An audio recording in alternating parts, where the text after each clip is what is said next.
¿Qué harías si descubrieras que toda tu vida ha estado marcada por una injusticia cruel? Que tu madre fue destruida por una familia rica y poderosa y que el hombre responsable de todo era tu propio padre. Me convertí en bruja y para hacerles pagar por todo el mal que nos causó. Mi nombre es Irene y hoy, a los 50 años, llevo sobre mis hombros una historia que no es solo mía, sino también de la mujer que me dio la vida, mi madre, Zuleide. Ella era una mujer sencilla, con un corazón tan grande como sus cicatrices, marcas de una vida que nunca fue amable con ella. Todo comenzó mucho antes de que yo naciera, cuando ella era solo una niña de 12 años, entregada a una familia rica, que prometía cuidarla a cambio de comida y un techo. Mi madre era la octava hija de una pareja pobre, de una pequeña aldea en las afueras de Madrid. No había elección para mis abuelos, que ya apenas podían mantener a los 7 hijos anteriores. Mi madre fue enviada como una solución a un problema que no tenía salida. La promesa era que tendría una vida mejor, pero lo que encontró en la mansión de la familia González fue un destino cruel. A los 12 años, fue recibida por Carmen y Antonio, los patrones, y se le instruyó para cuidar de Ruam, el hijo único de la pareja, que tenía 9 años. En ese momento, mi madre aún creía que estaba allí para algo noble, cuidar de un niño, pero pronto se dio cuenta de que su presencia era vista como la de una empleada sin valor. Al principio, su única función era jugar con Ruam y cuidarlo. Ella intentaba complacerlo de todas las maneras, incluso cuando él hacía berrinches o la trataba con desdén, como si ya supiera desde pequeño que era superior a ella. Carmen observaba todo desde lejos, con una mirada fría y calculadora, siempre lista para hacer críticas, incluso cuando no había razón. Con el tiempo, la generosidad inicial desapareció. A los 14 años, mi madre fue obligada a asumir nuevas tareas. Carmen, impaciente, decía que la comida y el techo no se pagaban solos y exigió que mi madre ayudara a Marilda, la empleada más vieja de la casa, con las tareas domésticas. Marilda, por su parte, tenía 40 años, era experimentada y bondadosa, pero llevaba una vida simple fuera de aquella mansión. Marilda pronto se dio cuenta de la situación de mi madre y se encariñó con la joven de inmediato. Aunque no podía llevarla a su casa, ya que sostenía a su propia familia, hacía lo que podía para aliviar su sufrimiento. Si Zuleide derramaba agua por accidente, Marilda decía que había sido culpa suya. Si Carmen o Antonio comenzaban a gritar, Marilda aparecía con una disculpa para sacarla del camino. Mi madre veía en Marilda una figura casi materna, pero eso no era suficiente para protegerla de las humillaciones que sufría a diario. Mi madre vivió años en esa rutina cruel. Carmen era metódica en sus humillaciones. Criticaba la forma en que mi madre hablaba, caminaba, hasta incluso respiraba. Antonio, más ausente, solo reforzaba las órdenes de su esposa. «Obedece y sé agradecida», decía él. Ruam, el niño al que mi madre fue asignada a cuidar, crecía y se volvía cada vez más insoportable. A los 17 años, ya se había convertido en un joven mimado y arrogante, que adoraba dificultar la vida de ella por puro placer. Cuando Marilda cumplió 62 años, su salud ya no le permitía continuar con aquel trabajo pesado y se fue de la mansión. Fue un día difícil para mi madre, que perdió a su única aliada. Sin Marilda, quedó completamente vulnerable. A los 20 años, mi madre era quien cuidaba de toda la casa, mientras Ruam, ya con 18, comenzaba a sobrepasar todos los límites. Él comenzó a provocarla de maneras que hacían sentir incómoda a mi madre. Hacía chistes de mal gusto, chocaba con ella a propósito y decía cosas que no eran apropiadas. Cuando mi madre se quejaba a Carmen, siempre escuchaba la misma respuesta. Es cosa de jóvenes, déjalo. Antonio reforzaba la misma idea, añadiendo una amenaza velada. Tienes un techo y comida, no nos hagas repensar esto. Mi madre, sin estudios, sin familia y sin salida, se veía obligada a soportar. Lo peor ocurrió cuando Ruam tenía 25 años. Ya salía con una chica de la alta sociedad, pero eso no le impidió invadir la habitación de mi madre durante la noche. Le quitó lo poco que le quedaba, su inocencia. Cuando ella intentó defenderse, él fue claro: nadie te va a creer, y si dices algo, estarás en la calle. Mi madre llevó ese secreto durante meses, hasta que su embarazo ya no pudo ser escondido. Cuando les contó a los patrones que esperaba un hijo de Ruam, fue expulsada de la casa con nada más que la ropa que llevaba puesta. La insultaron, la humillaron como nunca antes y la echaron a la calle sin piedad. Ella no sabía a dónde ir, hasta que recordó a Marilda, que vivía en un barrio sencillo pero con dignidad. Cuando llegó a la casa de su amiga, mi madre lo contó todo. Marilda se quedó en shock y, a pesar de vivir con poco, abrió las puertas de su casa. Fue allí donde mi madre encontró refugio para traer al mundo a la persona que está aquí ahora, contando esta historia. Ella intentó criármelo de la mejor manera que sabía, pero era visible, incluso para un niño como yo, que algo en ella estaba roto. Mi infancia estuvo marcada por una distancia que no podía comprender. Mi madre hacía lo básico. Me alimentaba, me vestía y cuidaba de mí, pero el cariño y el calor que veía en otras familias no estaban allí. Cuando quería abrazarla o jugar con ella, era como si intentara alcanzar algo inalcanzable. Ella estaba físicamente presente, pero su corazón parecía estar en otro lugar, quizás perdido en el pasado. Cuando cumplí 10 años, empecé a notar que su tristeza había tomado una nueva forma. Mi madre estaba diferente, más silenciosa, más apática. La encontraba llorando en la habitación en momentos aleatorios, abrazando algo invisible o hablando sola. Por la noche, el olor a alcohol en el aire denunciaba que estaba tratando de adormecer un dolor que no podía verbalizar. Marilda, ya una señora de edad, hacía todo lo que podía. Me acogía en su cocina, me preparaba té y decía: «Tu madre te ama, solo que no sabe cómo demostrarlo ahora». Pero a pesar de todo el esfuerzo de Marilda, mi madre se hundía cada vez más. Hasta que un día, cuando tenía 11 años, desapareció. Recuerdo claramente ese día. Me desperté y la casa estaba vacía. Marilda, angustiada, llamó a los vecinos y salimos todos a buscarla. Mi madre fue encontrada horas después, vagando por la calle en ropa inadecuada, hablando cosas inconexas. Ese fue el inicio de una rutina aterradora, fugas, crisis y un sufrimiento que parecía no tener fin. Cuando tenía 12 años, llegó el diagnóstico: esquizofrenia. Los médicos explicaron que estaba viviendo en un mundo de visiones y voces que nosotros no podíamos comprender. Mi madre decía que estaba siendo perseguida, que algo o alguien la vigilaba. Gritaba por la noche, decía que ellos estaban allí, que querían hacerle daño. Eso me aterraba, pero también despertaba en mí una mezcla de compasión y rabia. ¿Quiénes eran ellos? ¿Por qué le estaban haciendo esto? A los 15 años, Marilda me llamó para una conversación que cambiaría mi vida. Me dijo que era hora de que supiera la verdad, pues necesitaba entender lo que había destruido a mi madre. Al principio, pensé que solo se trataba de la pobreza o las dificultades que enfrentamos, pero lo que Marilda contó fue mucho peor.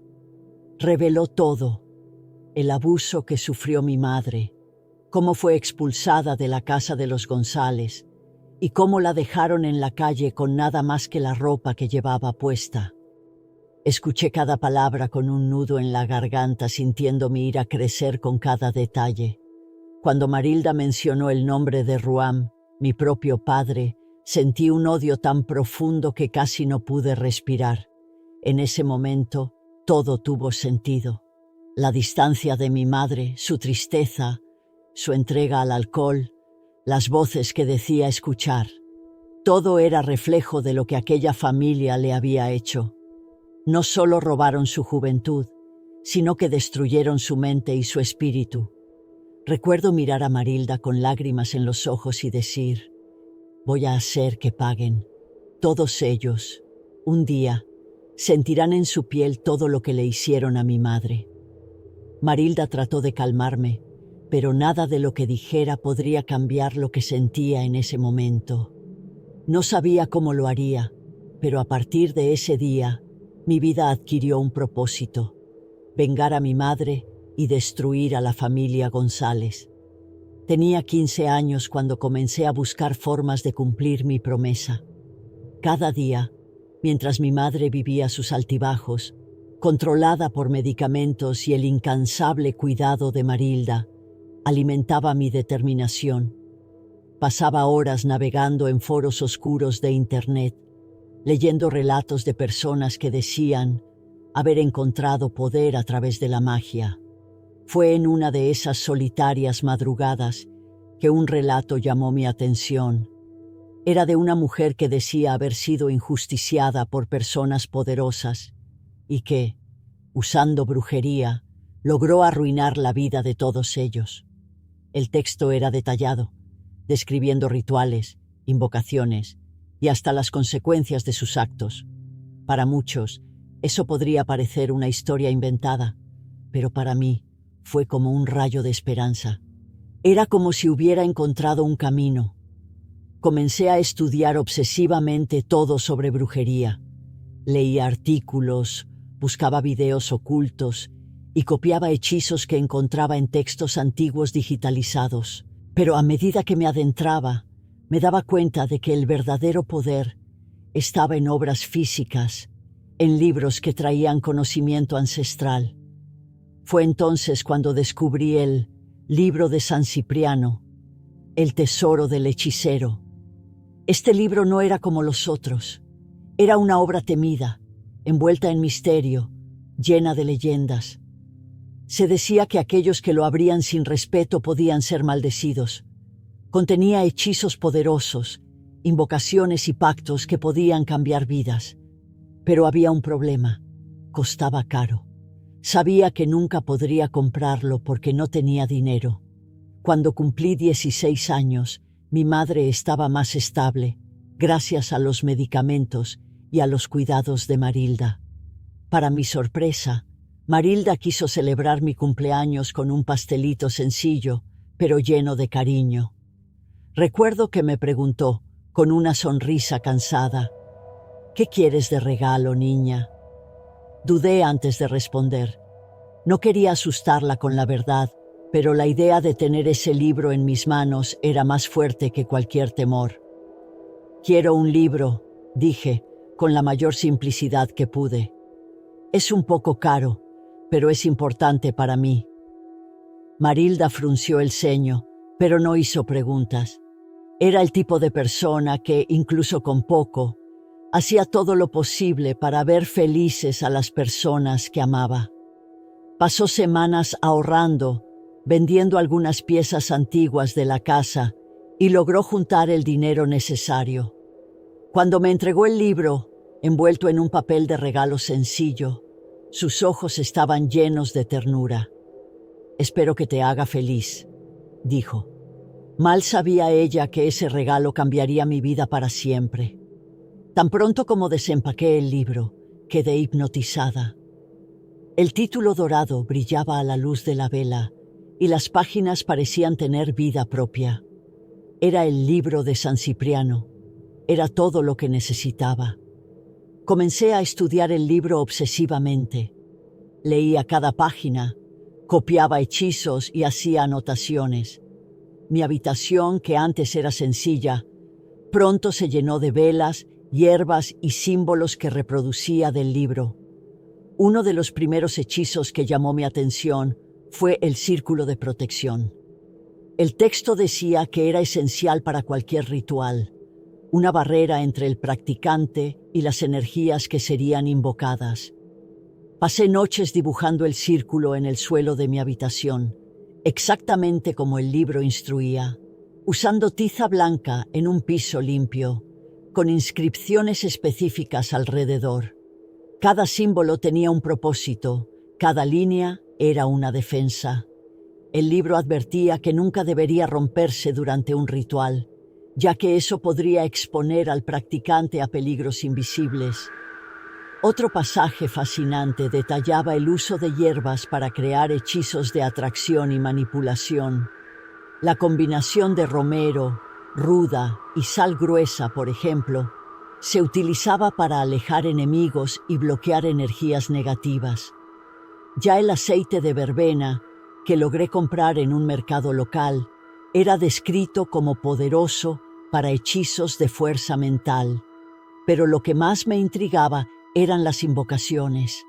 El libro traía instrucciones para invocar entidades poderosas, con cánticos y ofrendas específicas.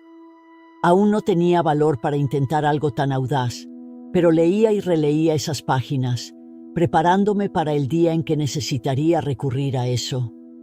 Cada palabra en el libro parecía llamarme, como si estuviera escrito para mí.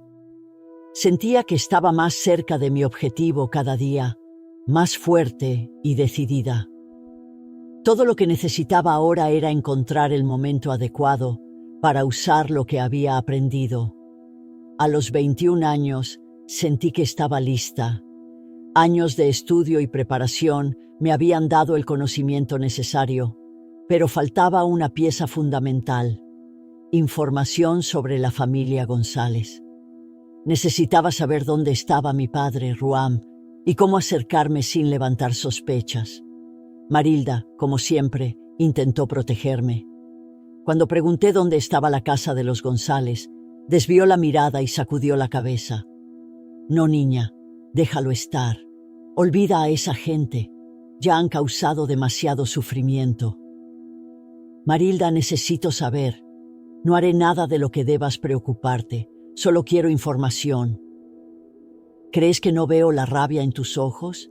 ¿Crees que no sé lo que quieres hacer? Intenté mantener la calma, pero mi voz falló al recordar todo lo que había pasado mi madre. Destruyeron a mi madre, Marilda. No descansaré hasta hacer que paguen por eso. Suspiró profundamente, su rostro marcado por el tiempo reflejando tristeza. Yo también sufrí viendo lo que le hicieron, pero nada de lo que hagas ahora cambiará el pasado. Solo traerá más dolor para ti. ¿Y si no me importa?, repliqué. Si estoy dispuesta a cualquier cosa. Ellos le quitaron todo a mi madre y no dejaré que eso pase. ¿No entiendes?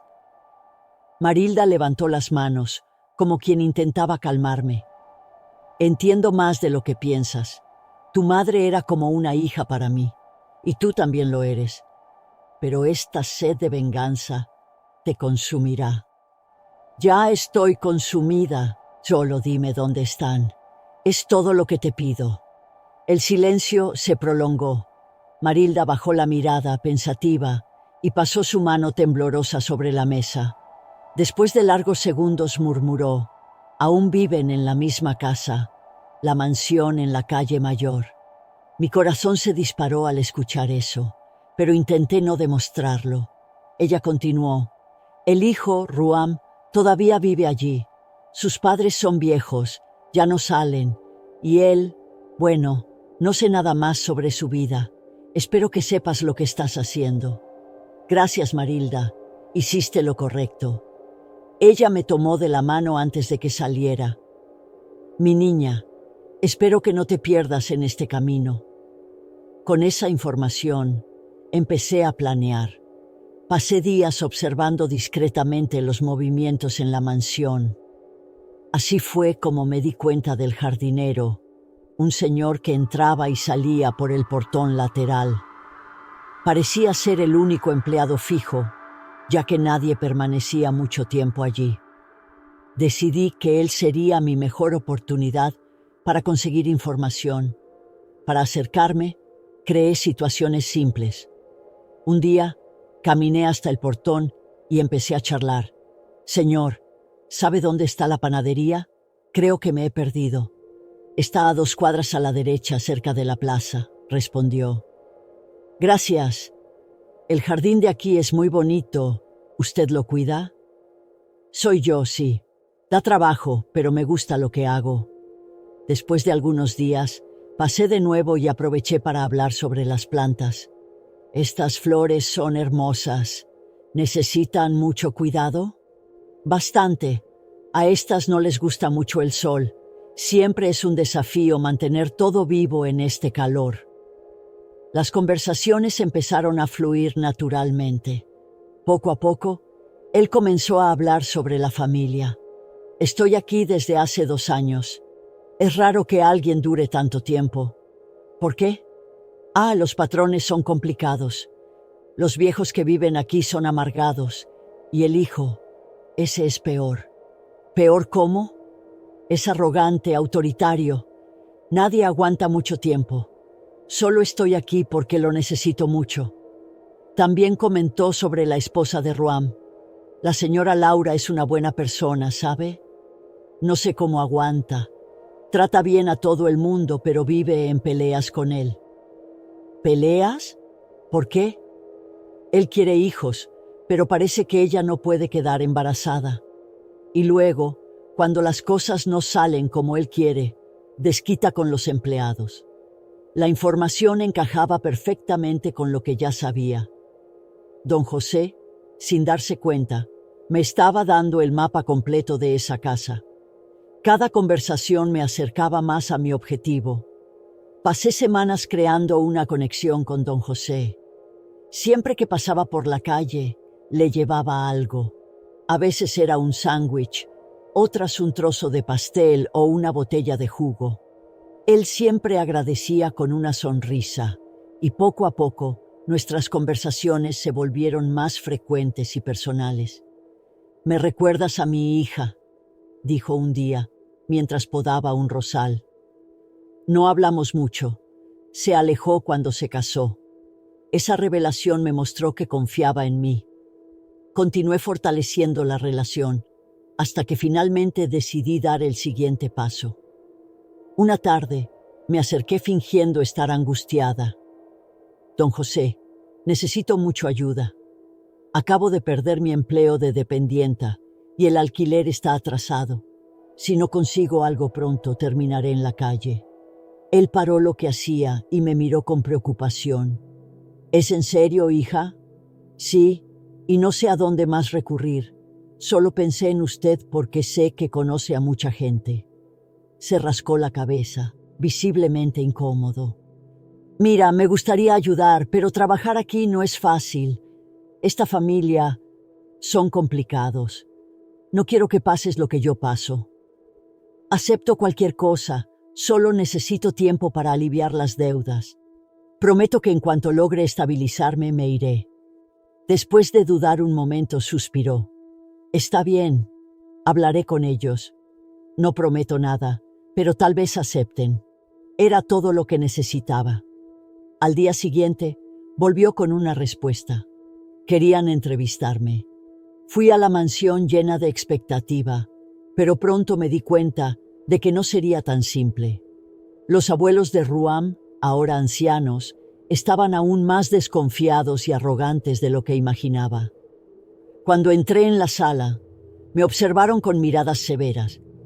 Carmen estaba sentada en un sillón de terciopelo, con un pañuelo cubriendo su cabello blanco. Antonio, a su lado, sostenía un bastón, aunque parecía más una herramienta para intimidar que un soporte real. «¿Entonces quieres trabajar aquí?», comenzó Carmen sin siquiera saludarme. «Sí, señora. Don José dijo que ustedes necesitaban ayuda con la casa». «¿Cuántos años tienes?», preguntó Antonio. 21. «No eres muy joven», replicó Carmen. «Pareces inexperta. Sé cuidar de una casa, señora. Mi madre me enseñó todo». «¿Tu madre? ¿Y dónde está ella?». El tono de Carmen estaba cargado de desdén. «No puede trabajar. Está enferma, respondí, tratando de mantener la calma.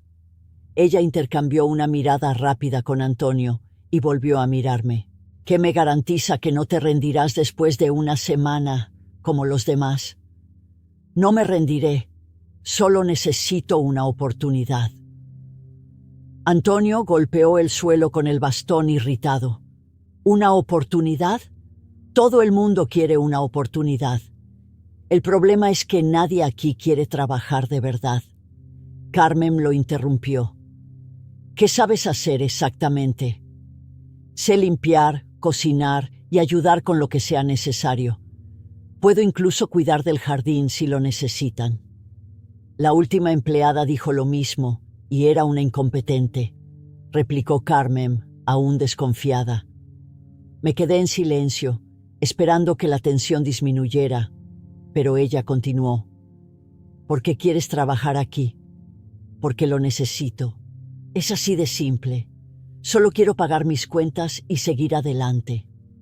Por un momento el ambiente quedó en silencio. Antonio miró a Carmen, que parecía evaluar mi respuesta. Finalmente, ella dio un suspiro pesado. Está bien, vamos a darle una oportunidad. Pero ten en cuenta que no toleramos errores. Asentí, controlando el alivio. No te arrepentirás. En ese momento, supe que lo había conseguido.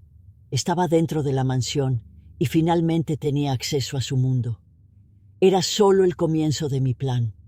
Ser contratada fue una victoria, pero sabía que el verdadero desafío apenas comenzaba. Al día siguiente, comencé mi trabajo en la mansión. Don José me dio algunas palabras de advertencia antes de que entrara por primera vez. Haz lo que te pidan sin quejarte, pero ten cuidado con el señor Ruam. No tiene paciencia para nadie. Con esas palabras en la cabeza, entré en la casa donde todo comenzó. Carmen y Antonio me miraron de reojo cuando llegué, sin molestarse en dirigirme más que un breve saludo. Me pusieron a ayudar con la limpieza y servir en la mesa, bajo la supervisión de doña Clotilde, la cocinera, que parecía tan exhausta como los muebles antiguos de la casa.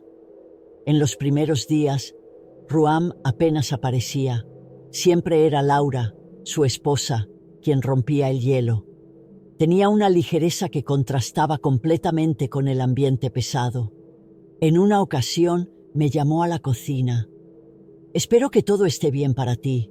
Sé que no es fácil trabajar aquí. Miré hacia ella, sorprendida por la amabilidad, pero no quería exponerme demasiado. Solo asentí y respondí que estaba bien.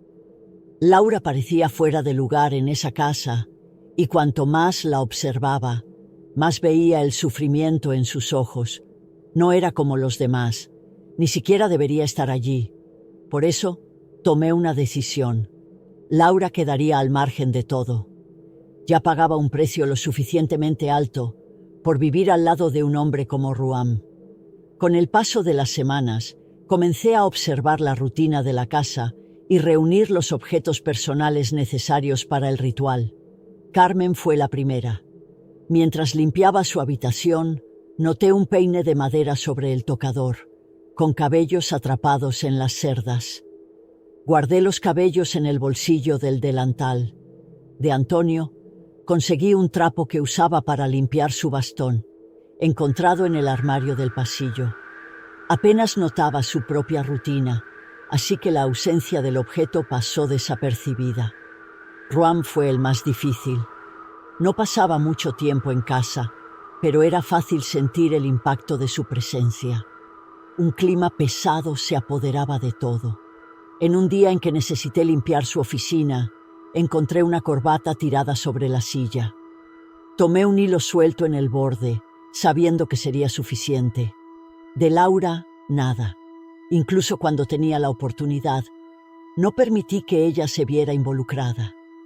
Era la única a la que consideraba inocente, y no cometería el error de herir a alguien que ya estaba lastimada. Con los objetos reunidos, sabía que era hora de actuar. Nadie, ni siquiera Marilda, sabía lo que hacía en mi habitación.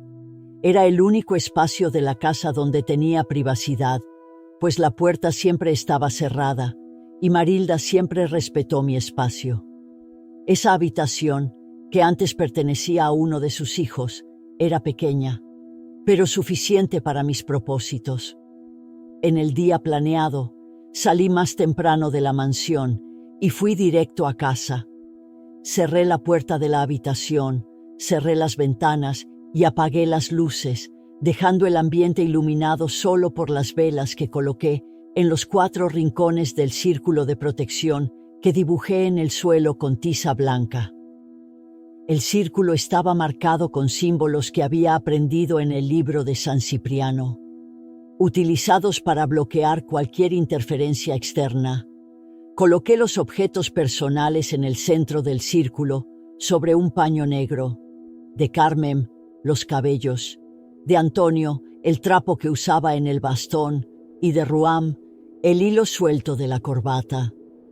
Cada artículo representaba la conexión de ellos con el hechizo que estaba a punto de realizar. Abrí el libro de San Cipriano en una página específica, titulada Ritual de Retorno, Destruir y Consumir, que describía un hechizo diseñado para devolver el sufrimiento causado por las acciones de alguien, amplificado por la propia energía de quien lo practicaba.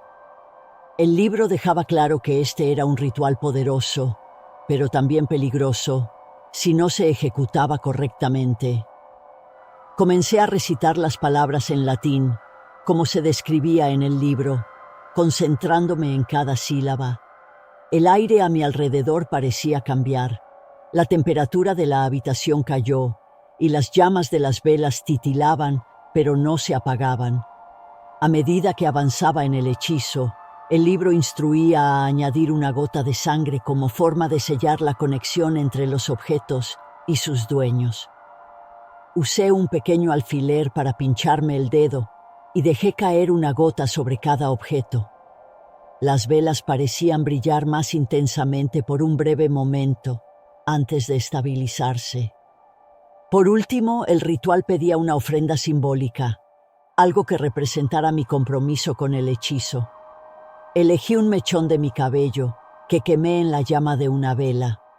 El humo subió lentamente, llenando la habitación con un olor penetrante, y sentí que el ciclo estaba completo. Incluso después de realizar el ritual, seguí trabajando en la mansión. Podría haber salido y dejado que el hechizo siguiera su curso, pero necesitaba estar allí, ver cada fragmento de esa familia desmoronarse, así como habían desmoronado a mi madre. Lo que les sucedió fue mucho más allá de lo que podría prever, y acompañé cada momento. Carmen fue la primera en ser afectada. Siempre altiva, controladora y con una vanidad que desbordaba en cada palabra y gesto, comenzó a mostrar signos de debilidad. Era algo pequeño al principio. Quejas sobre dolores en las rodillas y en las caderas, dificultades para subir las escaleras que antes subía con facilidad. ¿Estos escalones están cada vez más altos?, preguntó un día, con sarcasmo, pero había un tono de preocupación en su voz. El dolor aumentó gradualmente. Comenzó a evitar levantarse del sillón, donde pasaba horas dictando órdenes y leyendo revistas de moda. Los médicos fueron llamados, se realizaron exámenes, pero nadie podía explicar por qué sus articulaciones parecían deteriorarse tan rápidamente. Dentro de unos meses, Carmen ya no podía caminar sin ayuda. Usaba un bastón, pero incluso eso parecía inútil. Necesitó ser colocada en una silla de ruedas, algo que la dejó furiosa.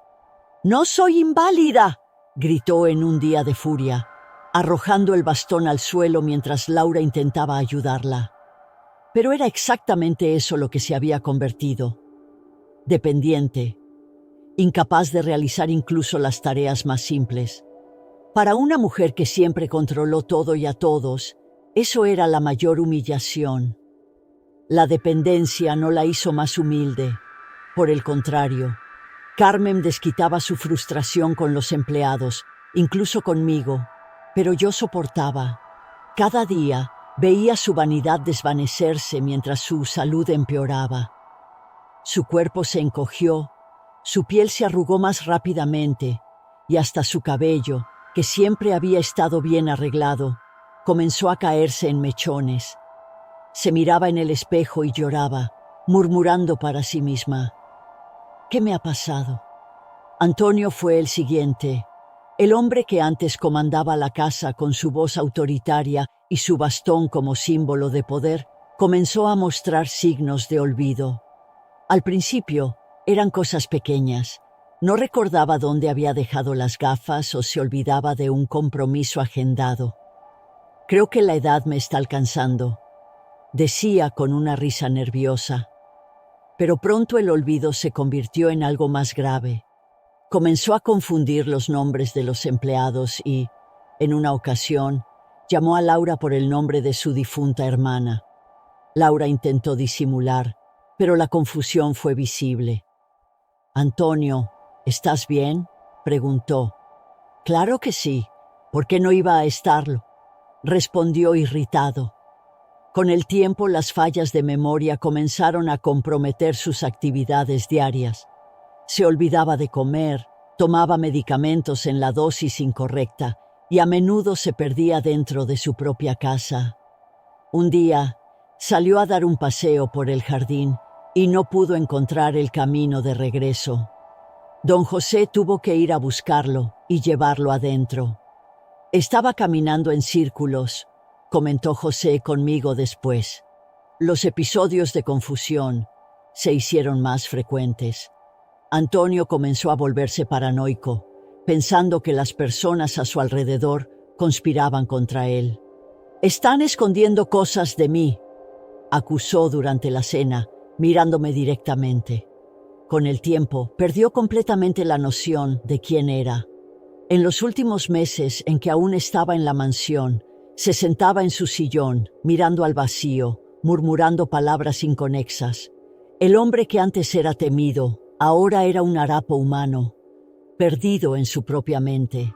Ruan fue el último en sucumbir, y su caída fue tan brutal que incluso Laura, su esposa, no pudo soportar. Comenzó a mostrar signos de paranoia. Pasaba las noches despierto, diciendo escuchar voces que lo llamaban por su nombre y sombras que se arrastraban por los rincones de las habitaciones. Inicialmente, todos pensaban que era solo estrés, algo que podría resolverse con descanso. Pero no era eso. La paranoia rápidamente evolucionó a algo más grave. Comenzó a aislarse en la oficina, bebiendo compulsivamente. Perdió peso y los ojos hundidos delataban noches sin dormir. Las explosiones de ira, que antes solo estaban dirigidas a los empleados, se convirtieron en un problema dentro de la propia casa. Laura intentó ayudarlo, pero sus palabras eran recibidas con gritos y acusaciones. «Tú formas parte de esto», rugió una noche. «Estás en contra de mí como todos los demás». Ruam comenzó a perder el control de su cuerpo. Primero, temblores leves en las manos le impidieron sostener una taza de café. Luego, perdió fuerza en las piernas. En pocos meses, estaba atado a una silla de ruedas, completamente dependiente para moverse. Aún así, su cordura continuaba deteriorándose. Tenía lapsos de realidad, confusiones sobre el tiempo y las personas a su alrededor. Un día, llamó a Laura por el nombre de mi madre, como si estuviera de vuelta en el pasado. «Zuleide, perdóname», murmuró mirando al vacío. Laura intentó ayudar, pero la degradación de Ruam era insoportable incluso para ella. Tras una pelea violenta, en la que él lanzó un vaso contra la pared, con Ruam debilitado y la familia en ruinas, decidí que era hora de revelar la verdad a Laura. Una tarde, mientras ella arreglaba sus maletas para dejar la mansión, le pedí que hablara. «Necesito contarte algo importante», comencé. Laura me miró, sorprendida, pero asintió. Conté toda la historia, lo que Ruam había hecho con mi madre, cómo mi vida había sido marcada por esa tragedia. y que él era mi padre. Ella quedó en shock. Esto es terrible. Siempre supe que había algo mal en él, pero nunca imaginé algo así. Su reacción no fue de negación, sino de compasión. Laura parecía finalmente entender las sombras que acechaban sobre la casa en la que vivía. Aproveché su empatía y le pedí ayuda para hacer una prueba de ADN. Sabía que era la única manera de probar mi origen y garantizar mi derecho a los bienes de la familia. Ella aceptó sin dudar. Pocos días después, el resultado de la prueba confirmó lo que ya sabía. Ruam era mi padre. Laura me entregó el documento en silencio, su mirada pesada con el dolor de tantas verdades reveladas. Con el informe en mano, entré a la justicia para reclamar mis derechos. Mientras el proceso avanzaba, la decadencia de los González continuaba implacable.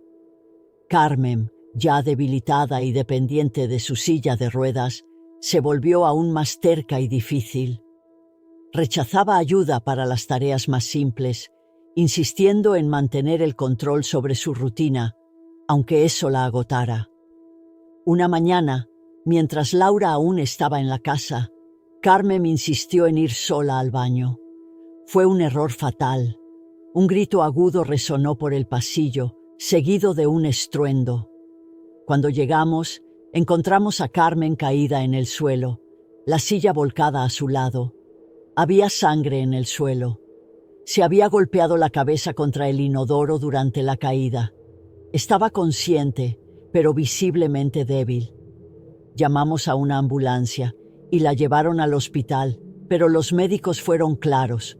Su condición era crítica. Carmen falleció 2 días después, víctima de una hemorragia cerebral.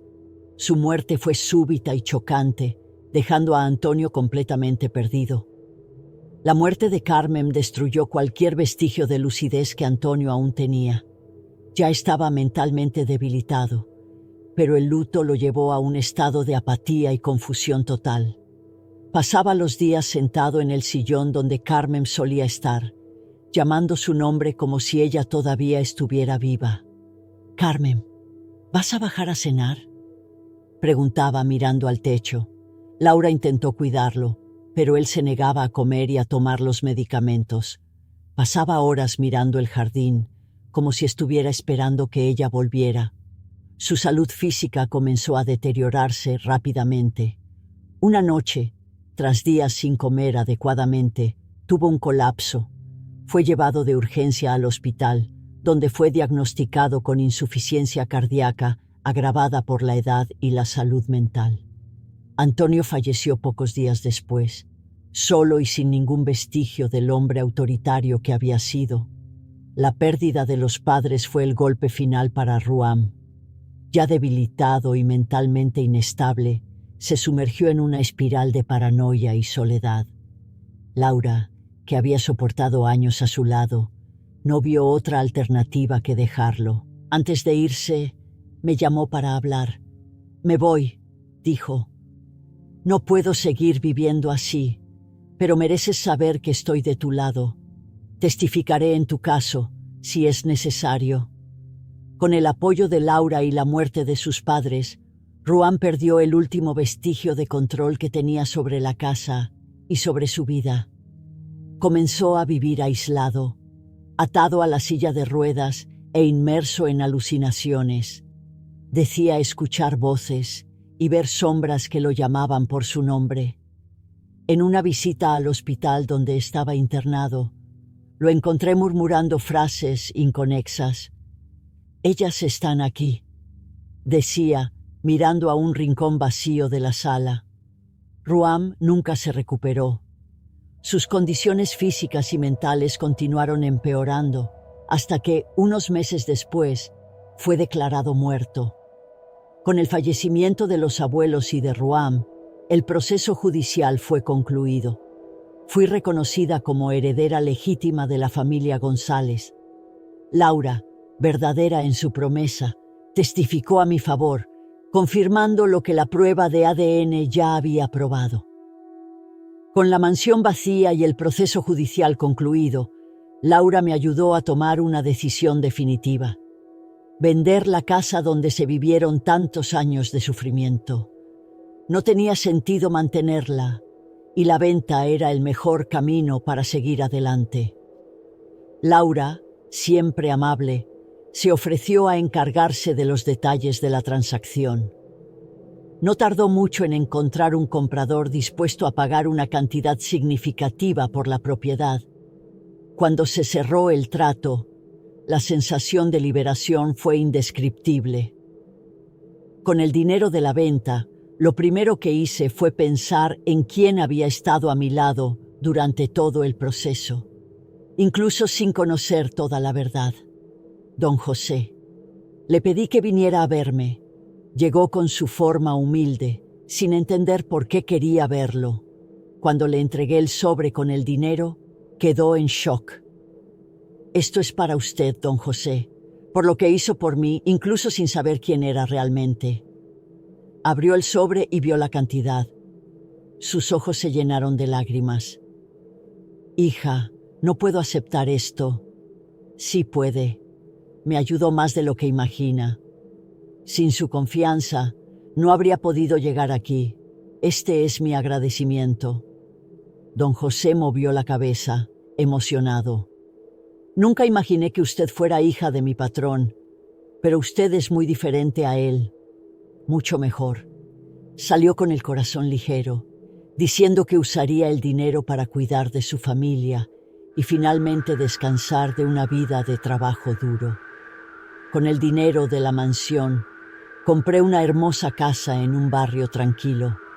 Me aseguré de llevar a mi madre para vivir conmigo. Ella había pasado por tanto sufrimiento y quería que el resto de su vida estuviera marcado por la comodidad y la tranquilidad. Marilda también vino a vivir con nosotros, la mujer que nos acogió en nuestro momento más difícil.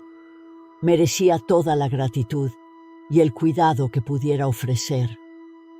Juntas, comenzamos a construir un hogar donde no había espacio para las heridas del pasado, solo para la esperanza de días mejores.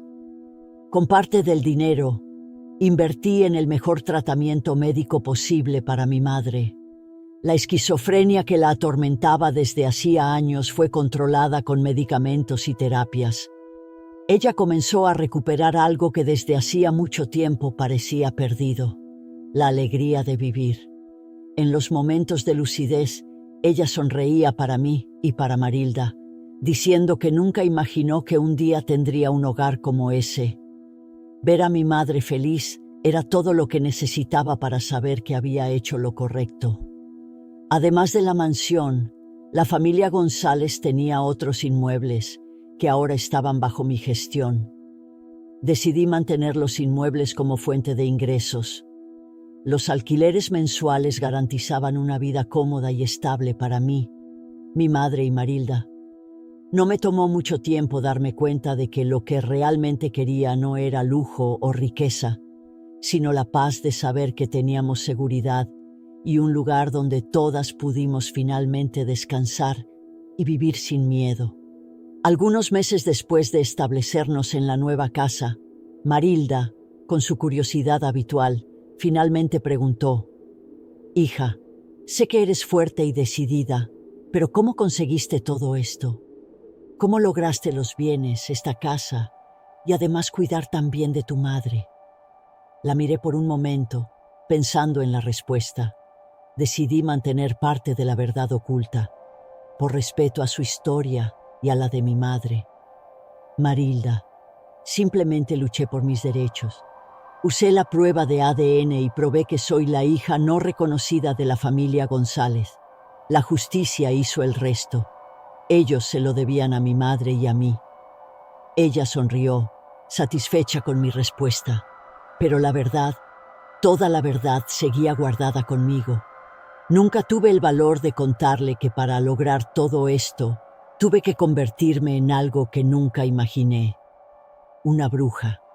No revelé que fue a través de la magia y de la fuerza de mi deseo de venganza que ese ciclo de sufrimiento se cerró. No quería que me juzgara, o peor, que se sintiera culpable por algo que fue mi elección. Hasta hoy, sigo estudiando brujería, pero no para hacer daño a nadie. Lo hago porque me fascina el tema, el poder contenido en antiguas prácticas y el conocimiento que traen. Sé que muchos pueden juzgarme por eso. Pueden decir que fui demasiado lejos, que debería haber seguido otros caminos, pero no me importa. Aquellos que juzgan nunca han vivido lo que mi madre y yo vivimos. Nunca han sentido en carne propia el desespero de no tener justicia, de ver una vida destruida sin que nadie pague por ello. Hice lo que era necesario para garantizar que mi madre pudiera finalmente vivir en paz y que aquellos que la destruyeron enfrentaran las consecuencias de sus actos. Y no me arrepiento. Quiero agradecer al canal Diario de Pesadelo por darme la oportunidad de contar mi historia. Soy una gran admiradora del canal y adoro los relatos presentados aquí. Es un espacio que permite que historias como la mía sean escuchadas y comprendidas. Si estás escuchando este relato, espero que puedas sacar una lección de él. A veces, la justicia viene de donde menos esperamos, pero es nuestra responsabilidad buscarla. Gracias a todos por escuchar hasta el final. ¿Te gustó el relato y quieres escuchar más historias? Entonces elige uno de los relatos que están apareciendo en tu pantalla. Te estaré esperando allí para contarte más historias de brujería.